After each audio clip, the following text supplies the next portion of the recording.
Uh, Interesting. Oh, you're back.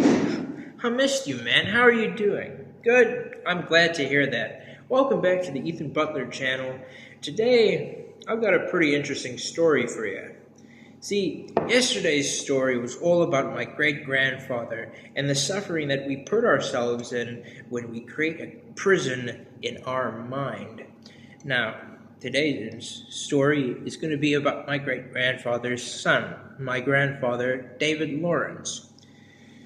Today's video is going to be a bit more shorter because I don't really have that much to talk about. So without further ado, let's get into it. What was it I always do? Oh yeah! Welcome back, everyone. Sorry for the interruption. I just had to take a sip of my tea over here. Because when you talk almost as much as I do, your voice gets very dry. Today's story is going to be about how my grandfather got kicked out of the Congo. Let's get into it. So, early 1960s, I'd put it around 1961, 1962. My grandfather got out of college very early, very young, and he owned a little VW Beetle, a 1955 model VW Beetle. Very nice. And my grandfather, he decided that for the first couple of years of his adult life, he was going to travel, and I respect him for that. He set up a little holiday home, kind of foster family in Rhodesia, or as we call it nowadays, Zimbabwe, but I still call it Rhodesia. So my grandfather had a family to stay with in Rhodesia, a pretty nice family. I don't actually know what their name is. And between 1960 and 1962, he would go up and down Africa, and there's a little VW Beetle, not that big of a car. Most of the car was taken up by his luggage. But in the very early 1960s, there was a crisis going on in the Democratic Republic of the Congo. This is going to make sense in a little bit. There was a bit of a tense situation. There was a lot of fighting in the streets, kind of political fallout. And my grandfather, he was driving to the Congo on his little trip of Africa. And as he was going to the Congo, he noticed a group of men standing on the side of the road. 4 heavily armed men with rifles, ammunition, grenades, you name it. They were armed to the teeth. Now, the reason why I'm telling you about what they looked like is because it's going to make sense in a little bit. So my grandfather sees these men and he decides, hey, I'm going to help him out. So he pulls over and he asks them, do you need a lift anywhere? And they say, can you take us to the Congo? So he makes some space in his car, because remember, he had all his luggage in there, so he had to figure a way to get these guys into his car.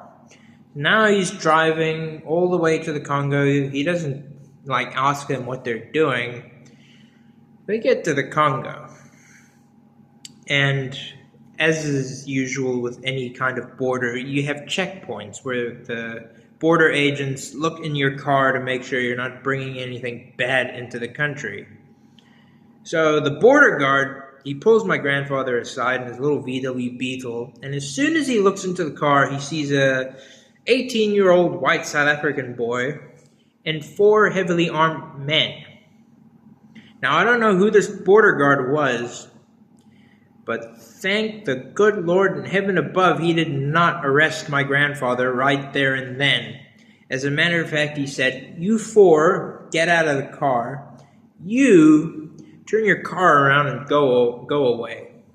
So my grandfather did. Dropped off all the men, turned his little Beetle around, and he drove home. As it turns out, during the Congo crisis of the early 1960s, those 4 men were British mercenaries who had been sent to assassinate the president of the Congo, or something like that.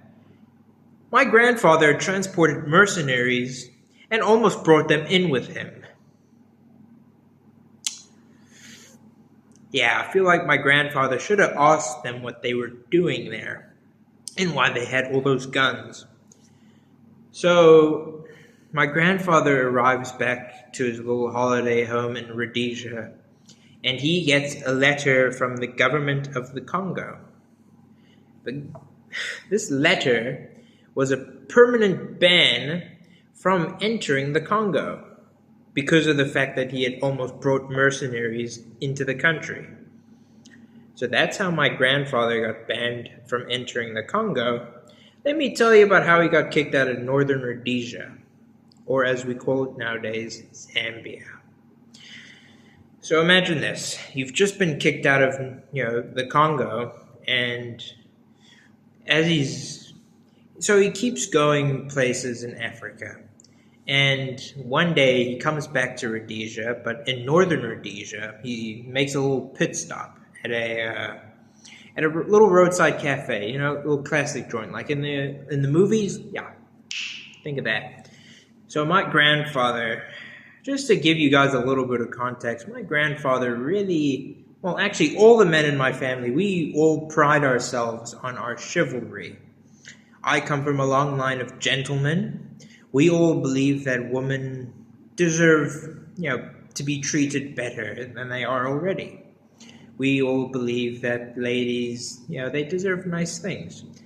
So I come from a long line of gentlemen, as you'd call them.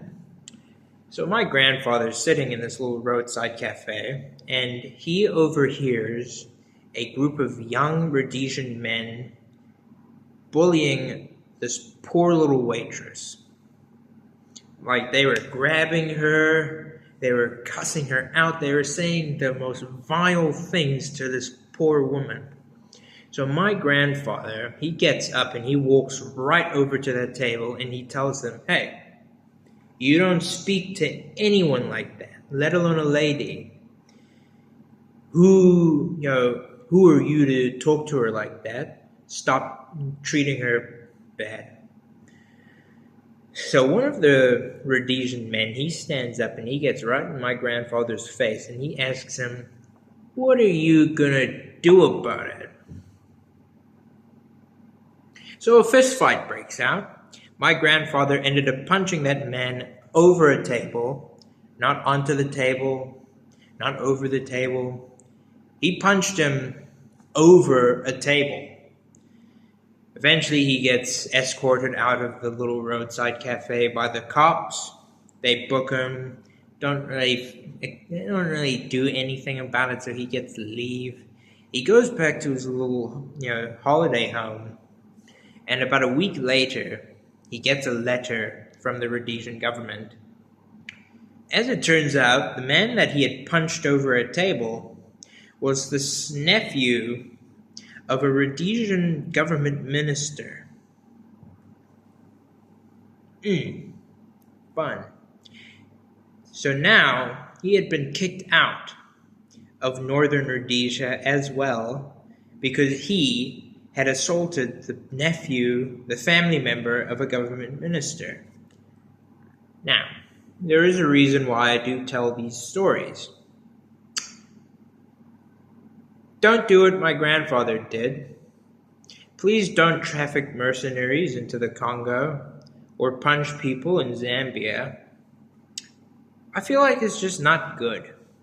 I feel like it can cause a lot more trouble than anything good. Well, that's all I wanted to tell you for this story time. Unfortunately, I don't have a biblical message for you. This was more so just to document an interesting part of my family history that I feel like needs to be out there. So, yeah, I hope you guys enjoyed this video. Please do hit like and subscribe. Leave a comment down below of your craziest family history. And I'll see you all later. I've been trying to figure out what I should call you guys.